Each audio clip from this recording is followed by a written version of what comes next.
ẹ kú dédé àsìkò yìí ní gbogbo bí tẹ́ bá ti láǹfààní láti máa gbọ́ mi tó bá fẹ́ dàbí everybody ò gbọ́dọ̀ máa ronú bí everybody. Lákọ̀ọ́kọ́ ẹ wò fúnra yìí. Ìkéde pàtàkì láti ìrù ẹkùn Security Network ní abẹ́ ìṣàkóso bàbá wa Chief Sunday Adéyẹmọ tí gbogbo wa mọ̀ sí Igboho Òòṣà. All right, so Sunday Igboho and his boys. You see, the thing is this: while we are trying to stop a problem, we all have to be very careful not to start another problem. We will not relent until our teachers and children are returned safely home. Every day they remain in captivity is a painful day for their families, their communities, and all of us in Oyo State. That the Oyo State government paid ransom money for the release of the children and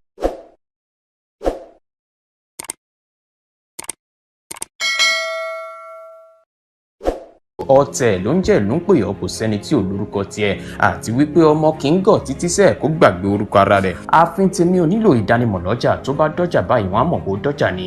èmi tí ń tòótọ́ Samuel Owóyẹmí fẹ́lẹ́fẹ́lẹ́ láyé lórúkọ mi, fẹ́lẹ́ ní gbogbo ìyẹn mọ̀ mí sí. èmi náà kọ́, Ọlọ́run ọba òkè ló fún mi ṣe ní gbogbo ìgbà. wípé olóyè Sunday Igboho ti padà ránṣẹ́ sí gbogbo àwọn ọmọ ilẹ̀ Yorùbá, àwọn ọmọ kóòtù òjìrè, wípé irú ẹkùn àwọn àlàyé kan wà tó ṣe pàtàkì fún gbogbo ọmọ Yorùbá láti tẹ́tí gbọ́. kí ni àwọn àlàyé yìí? màá yànnà náà délẹ̀ fún yín. lákọ̀ọ́kọ́ jẹ́ kí n dúpẹ́ lọ́wọ́ gbogbo yín tẹ́ ẹ ti ń bá mi wo fọ́nrán mi lọ́lọ́kọ̀ òjọ̀kan, tẹ́ ń bá mi like, tẹ́ ń bá mi share. lágbọ́rọ̀ Ọlọ́run àjọṣe wo ní bàjẹ́, gbogbo ohun tí ẹ bá ń dáwọ́lé a máa yọrí sí rere. gbogbo ìlàkàkà yín láyé kò ní já sí asán.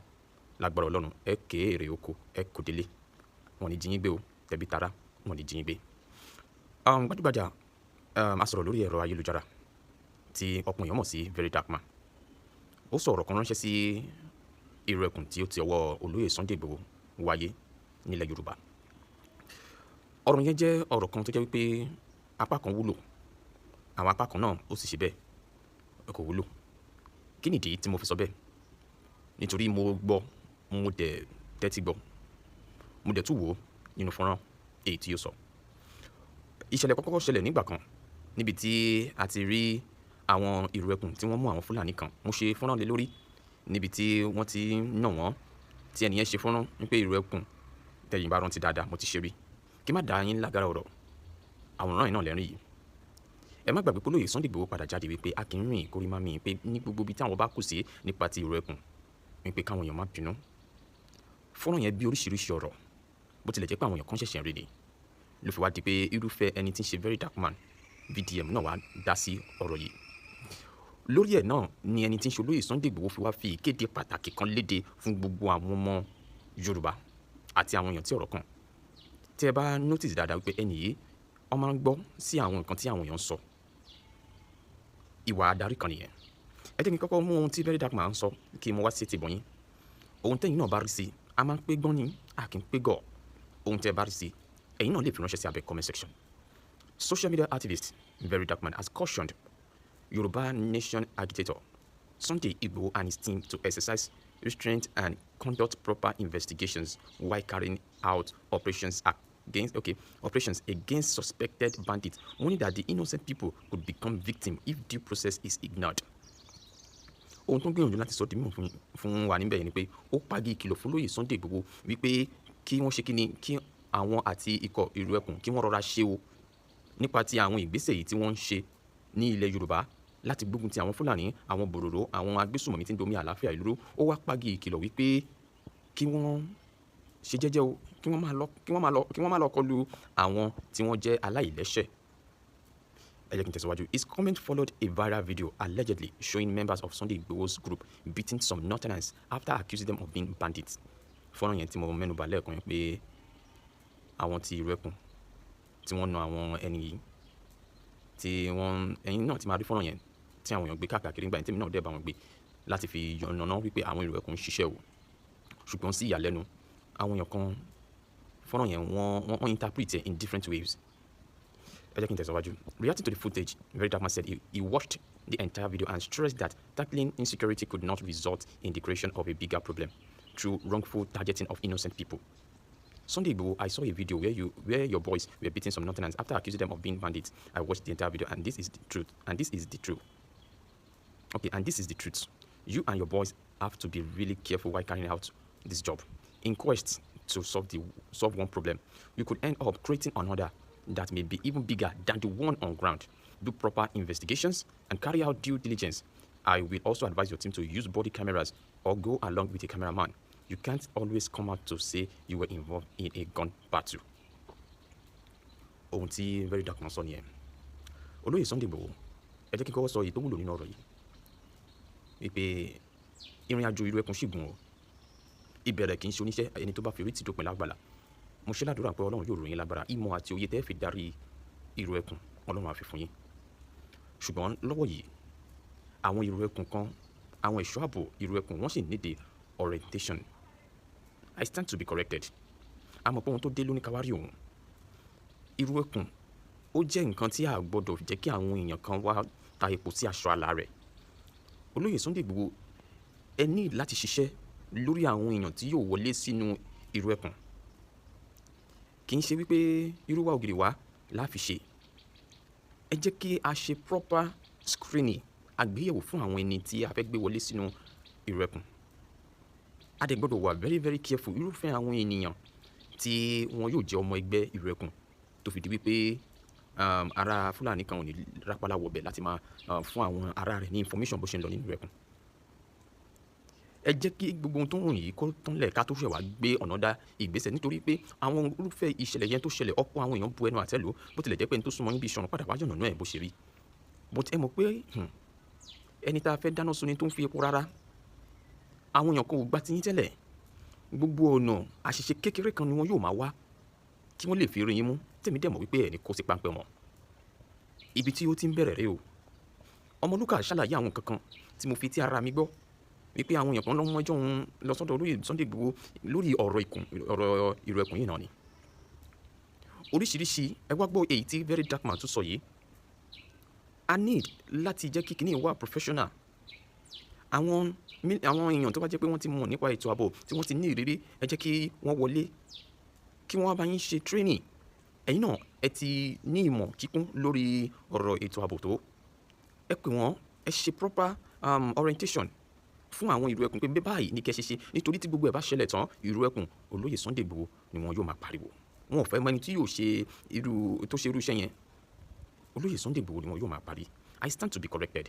Tó bá fẹ́ dàbí everybody, o gbọ́dọ̀ máa ronú bí everybody. So mo rọ̀ yín ní pé kẹ́ jọ̀ọ́ ẹ tún bá wa gbé ìgbésẹ̀ ọlọ́gbọ́n kí irú ọ̀rọ̀ báyìí láti ẹnu very dark man má bàa tún jáde mọ́ àbí àwọn èèyàn bíi akẹgbẹ́ rẹ̀ àwọn èèyàn tí wọ́n ti ń sọ tẹ́lẹ̀ ìpè fẹ́ dàgbà glory tí ò dẹ̀ rí bẹ́ẹ̀ lọ́kàn tìyín kí wọ́n má bàa ti apá ọ̀dọ̀ àwọn ìlú ẹkùn tí wọ́n ti ní ìmọ̀ kíkún lórí bí a ti ń ṣiṣẹ́ yìí kí wọ́n má bàa gba ọ̀dọ̀ wọn sọ̀rọ̀ sí yín. Ẹ jọ̀ọ́ ìkéde pàtàkì tí Olóyè Sunday Igboho wá sọ lórí ọ̀rọ̀ ìlú ẹkùn náà ni. Mo mọ̀ wípé kó tó di wípé Olóyè Sunday Igboho sọ ìkéde yìí tí wọ́n fi rán ẹni tí ó jẹ́ agbẹnusọ wọn. A lóhun tí wọ́n ti gbọ́. A ní àwọn kan tí wọ́n ti rí. Igi kan ò lè dágbó ṣe fine. Ká fi ọwọ́ wé ọwọ́ lọ́wọ́ fi mọ́.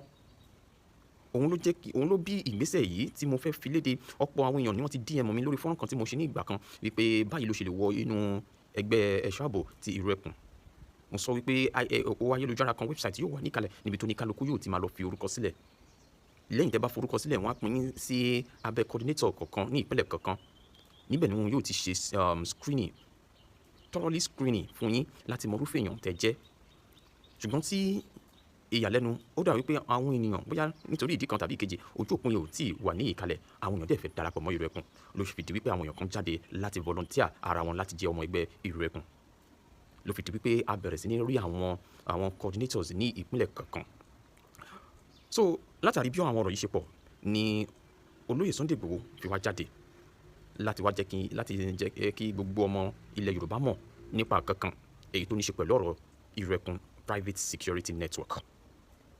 Ìlú ẹkùn ẹ jẹ́ kẹ́ mọ̀ wípé ìlú ẹkùn kò ṣe fi lájà lọ́wọ́ slogan wọn nìyẹn. Ẹ jẹ́ n bẹ̀rẹ̀ bẹ́ẹ̀ ìlú ẹkùn kò ṣe fi lájà lọ́wọ́ a dẹ̀ ṣe àgbékalẹ̀ rẹ̀ láti ọwọ́ Olóyè Sunday Adéyẹmọ tí gbogbo èèyàn mọ̀ sí Sunday Igboho ṣá. Ìkéde pàtàkì yẹn wá rèé wọ́n ti wá fi nọ́mbà àti orúkọ nọ́mbà nìkan fún each state ìpínlẹ̀ kọ̀ọ̀kan àwọn tó jẹ́ adarí wọn níbẹ̀ láti tán àwọn èèyàn sọ́nà nípa bí wọ́n ṣe lè darapọ̀ mọ́ ìrù ẹkùn. So henceforth fún gbogbo ẹ̀yin tí ẹ nífẹ̀ẹ́ láti darapọ̀ mọ́ ìrù ẹkùn òun rèé o, and note wọ́n ní ọ̀fẹ́ ni, wọn ò ní kẹ́nikẹ́ni kó mú NIN, wọn ò ní kẹ́nikẹ́ni kó mú owó fún nǹkan wá, wọn ò ní kẹ́nikẹ́ni kó sanwó kankan, ọ̀fẹ́ ni dídarapọ̀ mọ́ ìrù ẹkùn. So anybody tó bá ti ń béèrè owó lọ́wọ́ yín scammer ni o, ẹ má jẹ́ kí wọ́n gba yín o. Bí àṣà nǹkan tó yẹ pé Dọ̀tun tó bá gbórí dúró wọn á gbẹ́ ẹ ní o, ẹ má jẹ́ kí wọ́n gba yín. Ọ̀fẹ́ ni olóyè Sunday Igboho ṣe àgbékalẹ̀ ìrù ẹkùn fún ẹnikẹ́ni tó ti ṣe tán willingly láti join. Mo rí kankan nípa nọ́mbà yìí tó bá fẹ́ dàbí everybody gbọ́dọ̀ máa ronú bí everybody. Ṣé ó tọ́ láti fi nọ́mbà yìí léde? Ìbéèrè kan tí mo fẹ́ béèrè nìyẹn. Ọ̀pọ̀ aláǹgbá ló dákun délẹ̀ àmọ́ yìí tinú ro. Nǹkan fẹ́ yànnà nọ́mbà yẹn ni. Tẹ́ bá sọ pé ó tọ́ láti fi nọ́mbà yìí léde fine. Bóyá fún one reason or the other fún ìdarí ni wọ́n ṣe fi léde, èmi náà gbà pẹ̀lú wọn. Ṣùgbọ́n mò ń wò from another perspective ń pé bí wọ́n ṣe fi àwọn nọ́mbà yìí léde ṣé kò ṣe apá kan jà mọ́, but fún purpose wípé láti yànnà àwọn kankan ni, láti darí àwọn èèyàn kan ni ó dáa, nítorí àwọn èèyàn kan wọ́n ní ìdí ẹ̀ lásìkò yìí. Gbogbo aṣọ kálá sálọ́rùn. Ẹ jẹ́ kí n sọ dímọ̀ fún yín pé ní ìpínlẹ̀ Èkìtì wọ́n ti fi nọ́mbà àwọn ti ìpínlẹ̀ Èkìtì wọ́n ti fi léde. Òun lẹ̀ ń rí lójú amóhùnmáwòrán mi yìí, nọ́mbà ti àwọn Èkìtì nìyẹn. Ìpínlẹ̀ Èkó àwọn méjì two coordinators ni wọ́n ti yàn ní each state láti jẹ́ adarí fún ìrù ẹkùn security network. Ní Ogun State àwọn méjì náà ni. Ní ìpínlẹ̀ Ọ̀yọ́ àwọn méjì, nọ́mbà àwọn lẹ̀ ń wò lójú amóhùnmáwòrán mi yìí. Ní ìpínlẹ̀ Kogi àwọn méjì náà ni. Ní ìpínlẹ̀ Ọ̀ṣun àwọn méjì, ní ìpínlẹ̀ Ondo àwọn méjì, ní ìpínlẹ̀ Kwara àwọn méjì, ní borderline àwọn méjì. Àwọn nọ́mbà wọn lẹ̀ rí lẹ́gbẹ̀ẹ́ mi yìí, ẹ̀wọ̀n lẹ̀dẹ̀ tún rí yìí. Eléyìí ó ṣe pàtàkì nítorí ohun tó wà nílẹ̀ yìí ká lè mọ who is who, tá máa mú àbí tá máa sọ wípé nǹkan kan báyìí ó ń ṣẹlẹ̀ lábẹ́ rẹ̀, báwo ló ṣe jẹ́. Olóyè Sunday Igboho lè ṣe gbogbo ẹ̀ pátápátá. A ní láti kún wọn lọ́wọ́. Àwa tá jẹ́ agbóhùnsáfẹ́fẹ́ a máa polongo gbogbo àṣeyọrí tẹ́ bá ṣe láti jẹ́ káwọn èèyàn mọ̀ pé ẹ̀ ń ṣiṣẹ́ ní tòótọ́ àti lódodo. Ẹ wá gbọ́, wọ́n ní important notice, wọ́n ní any number aside from àwọn nọ́mbà yìí fake ni, this is a fraud. Wọ́n ní àwọn nọ́mbà tí ó bá ti yàtọ̀ sí nọ́mbà èyí tí mo pè fún yín, tí mo sọ di mímọ̀ fún yín lónìí, ó ti yàtọ̀. Tó bá ti yàtọ̀ fraud ni, scammer ni gbogbo wọn. Ẹ má dá wọn lóhùn. Ẹ dẹ̀ má gbàgbé ìrù ẹkùn kò ṣe fi lé ajá lọ́wọ́. Ìrù ẹkùn kò ṣe fi lé ajá lọ́wọ́. Ẹ dẹ̀ má gbàgbé one network one mission. Ohun tí wọ́n gbé dání nìyẹn lábẹ́ adarí olóyè Sunday Igboho. So mo lérò wípé mo ti yànnà náà ẹ̀. Ẹ má gbàgbé pé ọ̀fẹ́ ni wọ́n ní kẹ́ni lọ́mọ wá o. Àwọn àtúnṣe kan á ṣe máa wá, bó bá ṣe ń wá àwa yóò máa fi tó yín létí lórí ọ̀rọ̀ ìrù ẹkùn yìí náà ni. Ẹ jọ̀ọ́ ẹ̀yin tẹ́ bá súnmọ́ olóyè Sunday Igboho ẹ bá ń fi tó wọn létí ni pé àwọn ẹ̀ṣọ́ ààbò kì í ṣe gbogbo wọn kò a lè dírú ẹ̀kọ́, ṣùgbọ́n tá a bá ti ṣe proper orientation fún wọn, wọ́n á mọ ibi tó yẹ kí wọ́n ṣiṣẹ́ sí, wọ́n á mọ ibi tó yẹ kí wọ́n gbé ìgbésẹ̀ yẹn sí láti má ta ipò sí aṣọ àlà olóyè Sunday Igboho. Lórí ọ̀rọ̀ ìrù ẹkùn yìí mo fẹ́ jẹ́ kẹ́ gbọ́n kankan àti àwọn nǹkan tó ní ṣe pẹ̀lú ọ̀rọ̀ ètò ààbò. Ẹ jọ̀ọ́ mo kí gbogbo ọmọ Yorùbá nílé lóko. Orúkọ mi ni Ọláyọmí Kóìkì tí gbogbo yín mọ̀ sí Kóìkì Media. Àtẹ̀jíṣẹ́ wá láti ọ̀dọ̀ olóyè Sunday Adéyẹmọ tí gbogbo wa mọ̀ sí Ìgbòho. Mo fẹ́ kí ẹ bá mi pín fídíò yìí kí ẹ dẹ̀ jẹ́ kó dé gbogbo ibi tó yẹ kó lọ. Èyí tí olóyè ní kí n sọ fún gbogbo wa ni pé ìrù ẹkùn security network táwọn dá sílẹ̀ pé àwọn gbọ́ àwọn oríṣiríṣi awuyewuye nípa àwọn tí àwọn èèyàn fi ń tó àwọn létí. Lára àwọn kan tó dẹ̀ fi ń tó wọn létí òun náà ni pé àwọn èèyàn ti ń fẹ́ máa sọ pé ìrù ẹkùn táwọn dá sílẹ̀ láti fi ṣe ààbò fún gbogbo ilẹ̀ Yorùbá tí à ń pè ní South West of Nigeria, pé wọ́n ní àwọn kan tí ń ní àwọn máa gba owó lórí registration form. Kò tí wọ́n ń ṣèyẹn nìkan, pé àwọn ẹ̀yà kan nínú àwọn èèyàn wa wọ́n ti ń bá àwọn kan sọ̀rọ̀ pé kó wá máa fi owó sílẹ̀ fún ìrù ẹkùn, pé kí n jẹ́ kí gbogbo àwọn èèyàn mọ̀ káàkiri o, àtẹni tó ń bẹ nínú Nàìjíríà ní South West, àtẹni tó ń bẹ ní Africa, àtẹni tẹ́ wà ní Europe, ní Asia, ní gbogbo 7 continents of the world, gẹ́gẹ́ bí agbẹnusọ wọn, pé ìrù ẹkùn security network ọ̀fẹ́ ni, kò ń ṣe téèyàn máa sanwó fún láti lè jẹ́ kí o di mẹ́mbà. eléyìí tí wàá tẹ̀síwájú pé kò sí ìgbà kankan tí leadership ìrù ẹkùn security network tó fẹ́ nìkankan ní authorization tí a mọ̀ sí àṣẹ àbí ẹgbẹ́ kankan kó máa jẹ́ bí àwọn tí wọ́n represent àwọn láti máa tọrọ owó àti béèrè owó àti máa gba owó fún registration form. Wọ́n ní kí n sọ fún gbogbo ẹ̀yin tí ẹ bá ti gbọ́ fídíò yìí pé gbogbo ohun tí àwọn tí wọ́n ní wọ́n fi máa fi ìrù ẹkùn fi gbowó tí ẹ bá ti gbọ́ ẹ kàn sí àwọn àbí àwọn tó jẹ́ òṣìṣẹ́ àwọn bíi èmi Ọláyọmí Kóìkì àtàwọn tí ẹ bá mọ̀ tí ẹ ní nọ́mbà wọn. Now nọ́mbà tí a máa sáré pè jáde àwọn nọ́mbà tí ẹ máa pè tí ẹ bá fi darapọ̀ mọ́ ìrù ẹkùn ní state by state. Ẹni tó bá wà ní state kan nọ́mbà state yìí ni kẹ́ pè. Ekiti state +229 597 01788 +234 806 214 3332. Lagos state +234 70 32 18 789 +234 907 555 0554. Ogun state +234 80 55 83 51 14 +234 80 385 48351. Oyo state +234 81 682 42523 +234 804 549 0665. Kogi state +234 81 611 09321 +234 805 5560 983. Osun state +234 703 130 4014 +234 80 598 45733.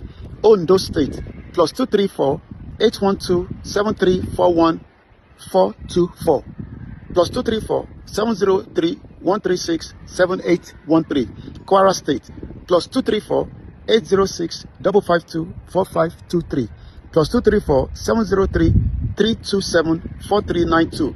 Borderline coordinator +229 691 7558 +234 7069 520 903.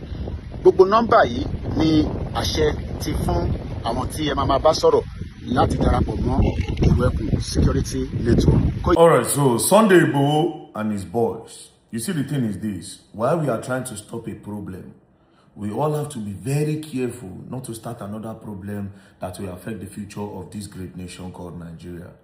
Sunday Igboho, you and your boys, you people really need to be careful on how they pursue these so-called bandits. Do you understand? Now, I came across a post that Sunday Igboho boys arrested bandits yesterday, and I watched the video. The video is 6 minutes 13 seconds. But here, this is the first place I saw it. Iru Ekun vigilante arrests suspected bandit kidnapper in Ibadan bush after gun battle. Listen, after gun battle. Members of Sunday Igboho Iru Ekun vigilante group have tracked down and arrested suspected bandits and kidnappers hiding in the bush of Ibadan. According to the group, the suspects opened fire during the operation, but the vigilante overpowered and arrested them. Right? So I watched the video. It was a very crazy video. They were beating the boys and all that. The boys were. Now, as I watched through the video, since they claim to have overpowered these boys and they said these people are bandits, I was expecting that we'll see the gun where they used to attack them, since they say it was a gun battle. Now, this is what I was seeing.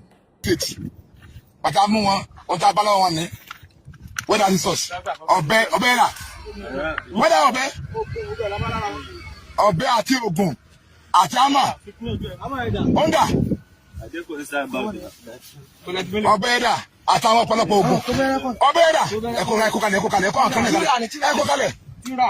ọbẹ̀ ẹ̀dà àtọ̀pọ̀lọpọ̀ ọbẹ̀ ẹ̀dà so bàtàfà mú wọn àtúnbá wọn nínà. The Sunday Igboho boys confirmed that they saw the boys with hammer, charm, and knife. They even displayed what they found in their hand. If you hear Sunday Igboho boy, they say Obeyeda, like where's the knife? I didn't hear anything about guns. right? I didn't hear anything about guns. Now, how do you now conclude that these people are bandits? Do you understand? Like I said, why would they try stop a problem? Make we not start another problem where will affect the future of this country, right? Sunday Igboho, if you are going after bandits and this thing, it is very good setting up a vigilante to do that. It is very good because all of us need to collectively come out and fight.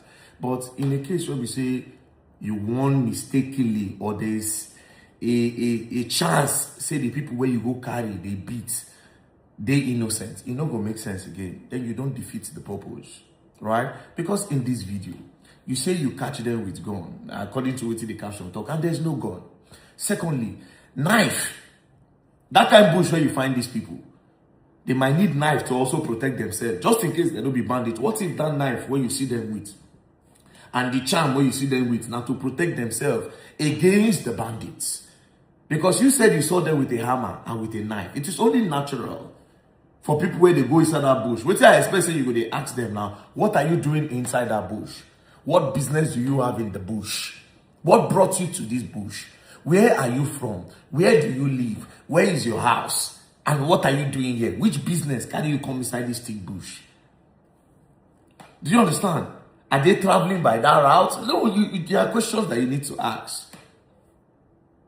Then wait till you go to do all these boys. And I don't see gun. I don't see bomb, knife, hammer. Come on. Come on. Come on. Please, Sunday Igboho, I beg. You understand? I'm not trying to discourage or condemn you people for whatever thing you're doing, but you really have to be careful. You cannot just label any Hausa-looking person or any Fulani-looking person as bandits or terrorists. You can't do that. Then you are going to put the trouble in the country in the bigger problems in the nearest future. So you cannot even afford to do that to this country. Do you understand? Hey, wanna get proper investigative team where you go join you now. You have to do that. And lastly, I will advise you to get a body camera or to get a cameraman, so that as soon as they exchange bullets, people go know say truly you exchange bullets. Nobody say you go come outside, come claim, say when I exchange bullets with them, when I neutralize them and all that, then you go carry some bunch of possible innocent people come outside, they come post them saying are bandits, and it's not even convincing that these people are even bandits, just to probably score cheap points or just to probably get an endorsement from the government. Because at the end of the day, you people are looking for some sort of sponsorship. At the end of the day, this is also going to bring in money. Because at some point, you will say, okay, we need support to go into the bush, to go and fight and all those things. Do you understand? So Sunday Igboho and his team, we appreciate, you understand? Because whether I not come from your state, if you truly, you did one, say, okay, they rescue people, you they pursue the bandits away, we really appreciate that. But this one, for me, this one is a no-no, because I don't see anything backing up whatever thing you're doing there. Backing up your, waiting your people they claim, saying that bandits they be. There's no video of them shooting at you. I can't see gun on the ground. I'm seeing just some small petty things where they say na charm. Then you see the whole knife, the whole hammer. I beg. While we are trying to stop a problem, let's be careful not to start another problem that will destroy the country or that will put the country in a bigger wahala in the nearest future. Please. Thank you very much. Peace and love. Don't play. If you play, go and learn. I will learn the hard way. Don't play. All right. So yesterday, I got an information that the Oyo State government paid ransom money for the release of the children and teachers that were kidnapped on the 15th of May 2026 at Orire local government area in Oyo State. So it is said that the government paid ransom for the release of those children, but the kidnappers collected the money and have still refused to release those children. Today we make it 49 days in captivity, 49 days with those little children and their teachers in captivity. Tomorrow we'll make it 50 days with them there. And as of today, you can see all over the internet, nobody is really talking about the children anymore. Nigerians have moved on like they always do. Everybody have moved on from that topic. They are now talking about other trending issues. Everybody have moved on, right? We don't know how the children are faring. We don't even know if the children are still alive. We don't even know if they are still in Oyo State, if they have been moved to another country. We don't know what is the current status of the children, right? Now, this brings us to what I told the Oyo State governor when we protested in Oyo State and he came out to address us on the 17th of June 2026. I told him something. I said, sir, we don't want this situation to be like Chibok. The Chibok children were kidnapped April 2014. Until today, 16 years later, the children are still in captivity. Some of them were freed 14 years later. Some of them were freed. Some of them never went back home because they were married off. Some of them were sold to other terrorist groups. They were forced to be wives. Some of them have even given birth to children for these kidnappers. 16 years later, they never went back to their family. Some of them, their parents have even died because of depression and how sad the situation is. I told the governor this. I said, you cannot let this be like the Chibok situation. The governor said, Oyo is not Chibok. But it's slowly looking like Oyo is going to be the next Chibok. Because tomorrow will make it 50 days, 1 month, 20 days with those children in captivity. Then I told the governor, I said, we are ready. You should go into the bush. There will be collateral damage. I know what the government are scared of. They are scared of, okay, maybe when they go into the bush, that these kidnappers will just unalive the children and the teachers. But as of now, we don't even know what is happening there. We don't even know if they are still alive. Before you people even thought of going into the bush to rescue, these kidnappers came out, they unalive one of the teachers. Till now, I have refused to watch the video. They said there was a video to that effect. I refused to watch it. I only believe that there was a video because everybody said that there was a video. I cannot bring myself to watch that. You understand? So are we sure that they've not unalived some that they've not posted? The Oyo State governor assured us, the Oyo State governor assured us that the children are not going to spend as much time as they spent before we started our protest. So at the top of our head, we gave him 2 weeks. And today is making 2 weeks, 2 days, 16 days since we did the protest. The children are still in the bush, and it is said that they paid the ransom money. The kidnappers have still refused to release those children. Please, Governor Seyi Makinde, this is the time that you need to actually contact the DSS, the federal government. You need to go into that bush and rescue the children. There will be collateral damage. I'm not speaking on behalf of the parents, but I'm pretty sure that some of them already started accepting their fate. I'm pretty sure that some of them have already started accepting the fate that it's possible that the children are not going to come out again because of our government's street issues. They only prioritize their own interests. Because as of now, President Bola Ahmed Tinubu moved on. I watched him giving a speech yesterday, about making jest of what is trending on social media when they were calling his wife Iyakara. He was making jest of it. Meaning, to a large extent, they see what is going on the media. Or whoever prepared that speech for him at least sees what is going on the media. But here they've abandoned that topic. They've abandoned it. I know, okay, yes, when you keep talking about these things, of course, it keeps emboldening the kidnappers. But then again, we are keeping quiet for too long. These children are spending slowly. 6 months. Slowly. 1 year. Slowly. 1 year, 2 years, 3 years. And then it becomes the real Chibok incident. Engineer Seyi Makinde, you have to just move into that bush. You have to. There's little we can do as the citizen. You people are not ready to arm us. We've tried to give you moral support. We've tried to say, okay, yeah, we'll support the security operative. We'll go into the bush. You know very well that we cannot go on our own. But we, the people of Nigeria, and the youths that came out to protest that day, they were all ready to go into the bush with you. We are moving on, Nigeria. We have moved on. Tomorrow will make it 50 days. Today is 49 days. With them in that bush, 49 days. 49 days. 39 children and 7 teachers in the bush. One of them has been unalive. 39 children and 6 teachers in the bush. Tomorrow will make it 50 days. 50 days. Those children have not seen their parents. One of the teachers was holding a child that's less than 2 years old in the video. She was packing the child.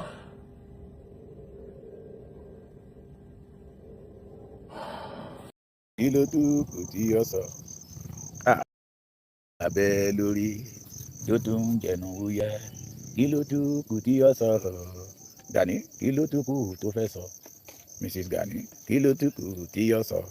àwọn ọ̀dàlẹ̀ people's congress ọ̀dàlẹ̀ people's corruption kí ló tún kù tán fẹ́ sọ ẹni tá a bẹ́ lórí tán tún ń jẹnu wúyẹ́ kí ló tún kù tí ó sọ ẹ jẹ́ lọ gbà fọlọ́run kẹ́ lè nísìmí ẹ jẹ́ lọ gbà fọlọ́run kẹ́ lè ní ìfọkànbalẹ̀ ẹ jẹ́ lọ gbà fọlọ́run kẹ́ bá lè rórun sùn kẹ́ má lè jẹ rúru torí ẹni tí ò bá gbà fọlọ́run ìsinmi máa ń jìnnà sí irú wọn ni ẹni tí ò bá ti gbà fọlọ́run tí ò gbà forí irú wọn máa ń sáré kiri ni máa sáré ọ̀dọ́ òṣà ọmọ yẹn ti sọ wípé ó ní ọ̀gá yín lè sáré ju rélùwé lọ oh my god mo dé àjọ̀nú ìbẹ̀rù fún gbogbo OPC àwa ò ní rárá bó fún yín àwa ò dẹ̀ ní bú yín lé ebu ara ṣùgbọ́n àá jẹ́ kí gbogbo ọmọ Yorùbá mọ̀ pé iyì kékeré tó kù lára yín àwa máa bọ́ kúrò pẹ̀lú ìwà burúkú tẹ̀ ń wò nílẹ̀ Yorùbá ìwé mo ti túkọ̀ sí wọn lọ́wọ́ àṣírí mi ń bẹ ńlẹ̀ rẹpẹtẹ kó má lọ jẹ́ pé inú sẹ́ẹ̀lì lọ́gá yín máa parí ìrìn àjò ayé ẹ̀ sí ṣe gbọ́ mi àwọn ìwà aburú tẹ́ ti wù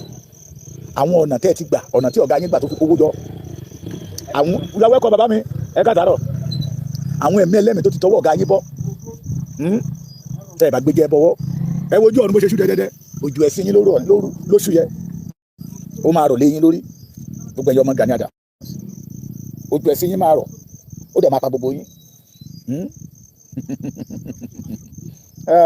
ó lágbára níbi tẹ́ ẹ bá yé jẹ́ dé níbi tá ayé yín rùn dé ayé yín ò ta sánsán rárá ẹ tún lọ ń gbé ọmọ kékeré ọmọ bíi 7 years tí ò ti dá nǹkan kan mọ̀ ẹ rí i pé ayé yín ti lọ nígbà tí ènìyàn bá lọta lórí ọlọ ata ẹ sọ pé ẹ fẹ́ tó bẹ́ẹ̀ tẹ́ ẹ bá fi Yorùbá lọ́rùn lẹ̀ ẹ sọ pé ẹ fẹ́ tó bẹ́ẹ̀ aláfẹ́fẹ́ ti fẹ́ ìran Yorùbá afẹ́fẹ́ ti fẹ́ àti rífùrù adìyẹ a ti mọ àwọn tí ń dógun ja ìran Yorùbá a ti mọ àwọn tó jẹ́ pé yọwọ́ kan bàbá mi tó ń dógun ja Yorùbá ti mọ̀ afẹ́fẹ́ ti fẹ́ kò síbi tẹ́ ẹ lè sápamọ́ sí mọ́ yọwọ́ kan kò síbi tẹ́ ẹ lè sápamọ́ sí mọ́ ó ti wá fi hàn gédégbé ẹni Sunday Igboho ń gbowó fún wa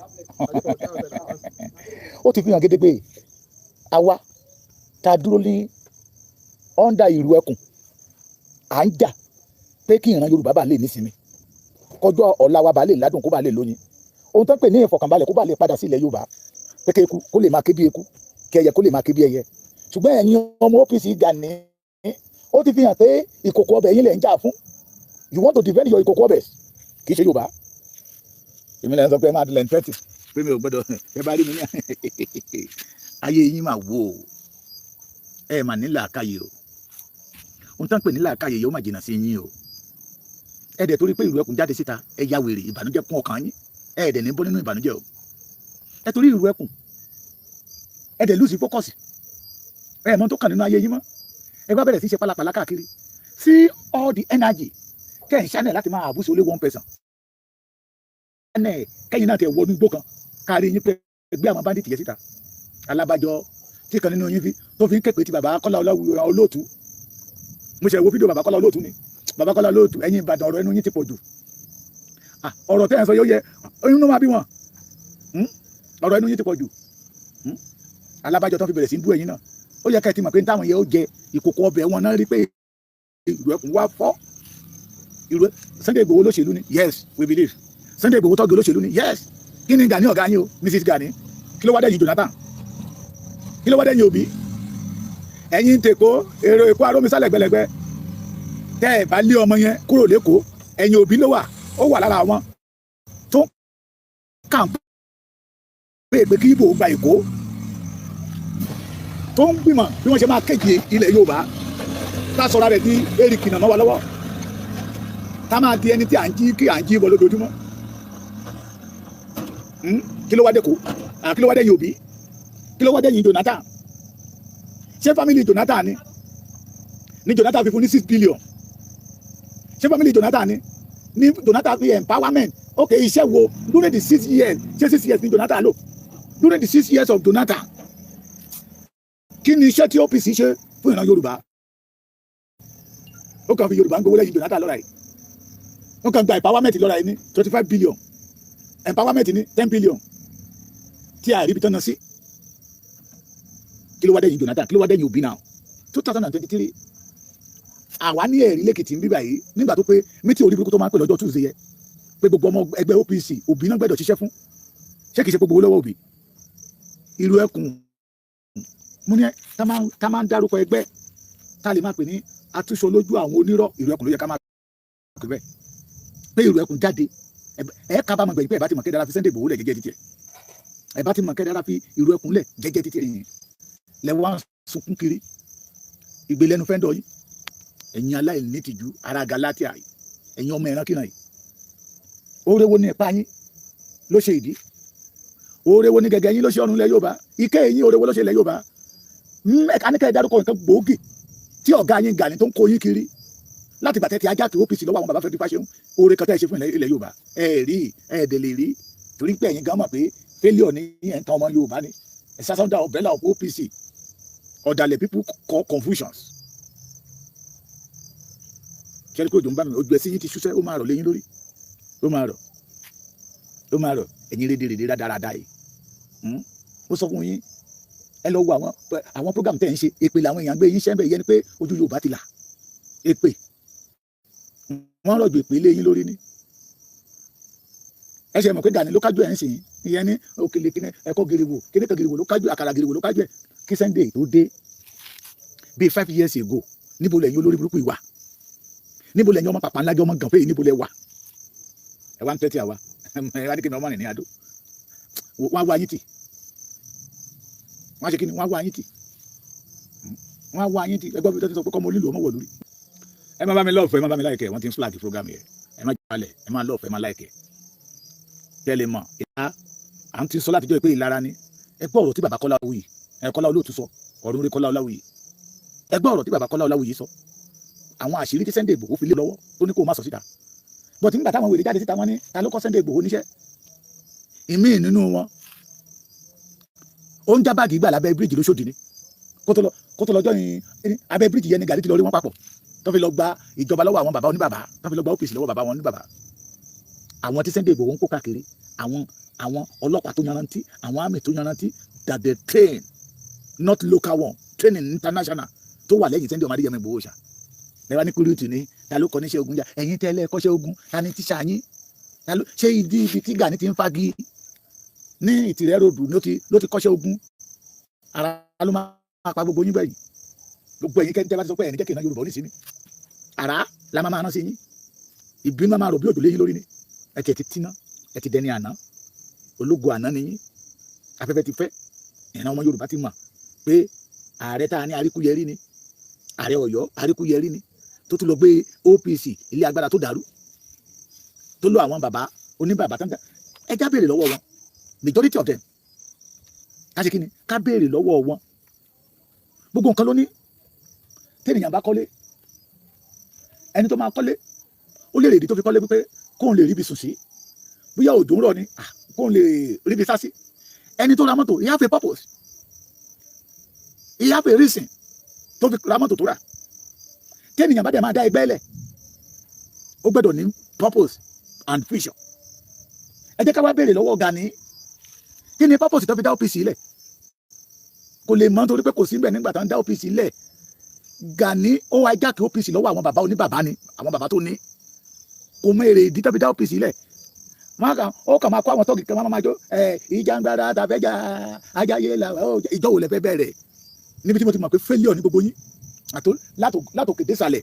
Ọ̀rọ̀ Yorùbá ṣe wọ́n lé orílẹ̀-èdè ti ń bàjẹ́, tí ìkan nínú wọn ti sọ pé kò tí ì sí ogun nílẹ̀ Yorùbá, Kwara State dẹ̀ ń tú, àwọn ọmọ Yorùbá tó dẹ̀ wà mẹ́ òde rórùn sùn, ọ̀rọ̀ wọn ti lé ògbà ọ̀nà ògbà tí ṣe wé àdàgbà. Ìkan nínú wọn dẹ̀ jáde síta pé kò tí ì sógun nílẹ̀ Yorùbá.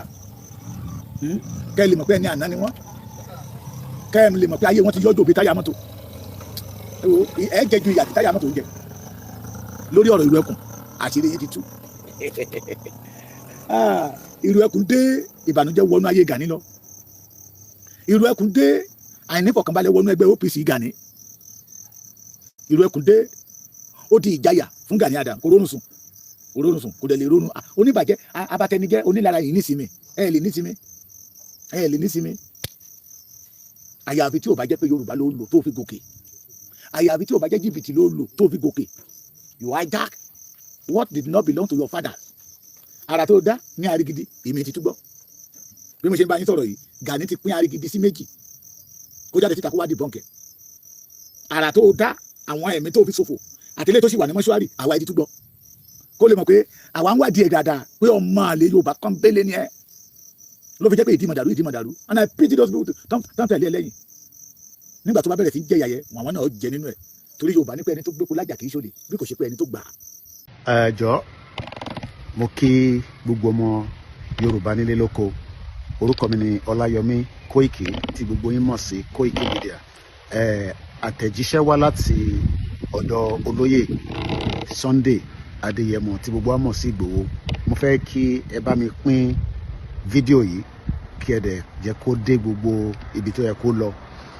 Èyí tí olóyè ní kí n sọ fún gbogbo wa ni pé irú ẹkùn security network táwọn dá sílẹ̀ pé àwọn gbọ́ àwọn oríṣiríṣi awuyewuye nípa àwọn tí àwọn èèyàn fi ń tàn wọ́n létí. Lára àwọn kan tó dẹ̀ fi ń tàn wọ́n létí òun náà ni pé àwọn èèyàn ti ń fẹ́ máa sọ pé irú ẹkùn táwọn dá sílẹ̀ láti fi ṣe ààbò fún gbogbo ilẹ̀ Yorùbá tí à ń pè ní South West of Nigeria pé wọ́n ní àwọn kan tí ń ní àwọn máa gba owó lórí registration form. Kò tó wá ń ṣèyẹn nìkan pé àwọn ẹ̀yà kan nínú àwọn èèyàn wa wọ́n ti ń bá àwọn kan sọ̀rọ̀ pé kó wá máa fi owó sílẹ̀ fún ìró ẹkùn pé kí n jẹ́ kí gbogbo àwọn èèyàn mọ̀ káàkiri o àtẹni tó ń bẹ nínú Nàìjíríà ní South West àtẹni tó ń bẹ ní Africa àti ẹ̀yin tẹ́ wà ní Europe ní Asia ní gbogbo 7 continents of the world gẹ́gẹ́ bí agbẹnusọ wọn pé ìró ẹkùn security network ọ̀fẹ́ ni kò ń ṣe ìtìyàn máa sanwó fún láti lè jẹ́ kí o di mẹ́mbà. Ilé ìtura tẹ̀síwájú pé kò sí ìgbà kankan tí leadership ìró ẹkùn security network tó fẹ́ nìkankan ní authorization tí a mọ̀ sí àṣẹ àbí ẹgbẹ́ kankan kó máa jẹ́ bí àwọn tí wọ́n represent àwọn láti máa tọrọ owó àti béèrè owó àti máa gba owó fún registration form. Wọ́n ní kí n sọ fún gbogbo ẹ̀yin tí ẹ bá ti gbọ́ fídíò yìí pé gbogbo tí àwọn tí wọ́n ní wọ́n fi máa fi ìró ẹkùn fi gbowó tí ẹ bá ti gbọ́ ẹ kàn sí àwọn àbí àwọn tó jẹ́ òṣìṣẹ́ àwọn bíi èmi Ọláyọmí Kóìkì àtàwọn tí ẹ bá mọ̀ tí ẹ ní nọ́mbà wọn. Now nọ́mbà tí a máa sáré pè jáde àwọn nọ́mbà tí ẹ máa pè tí ẹ bá fi darapọ̀ mọ́ ìró ẹkùn ní state by state. Ẹni tó bá wà ní state kan nọ́mbà state yìí ni kẹ́ pè. Ekiti state +229 597 017 88 +234 806 214 3332. Lagos state +234 70 32 18 789 +234 907 555 0554. Ogun state +234 80 55 83 51 14 +234 80 385 48351. Oyo state +234 81 682 42523 +234 804 549 0665. Kogi state +234 81 611 09321 +234 805 5560 983. Osun state +234 703 130 4014 +234 80 598 45733. Ondo state +234 812 7341 424 +234 703 136 7813. Kwara state +234 806 552 4523 +234 703 327 4392. Boardline coordinator +229 691 7558 +234 7069 520 903. Gbogbo nọ́mbà yìí ni àṣẹ ti fún àwọn tí ẹ máa bá sọ̀rọ̀ láti darapọ̀ mọ́ ìró ẹkùn security network.